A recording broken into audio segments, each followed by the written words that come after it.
आलो आहे नवरात्रानिमित्त मोठ्या देवीच्या दर्शनाला. समोर मोठ्या देवीचं छान दर्शन आहे. सर्वांसाठी मोठ्या देवीचं दर्शन, नवरात्रानिमित्त दर्शन होणं महत्त्वाचा भाग आहे. आता नुकतंच मोठ्या देवीचं दर्शन घेतलं. छान नजारा आणि हा जो समोर दिसतोय असं सीन.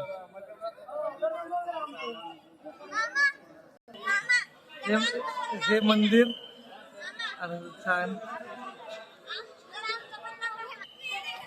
आज मी आलो आहे आमच्या भागच्या कंपनी सोबत मोठ्या देवीचं नवरात्रमध्ये दर्शन घ्यायला. खूप छान दर्शन झालं आहे. आता आम्ही चाललोय महाप्रसादाला. हे देवीचं मंदिर असं छान एकदम सुंदर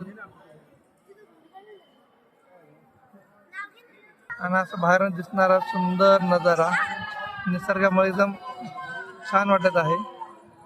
आपले विदिन मिनिटामध्ये दर्शन झाले आहे.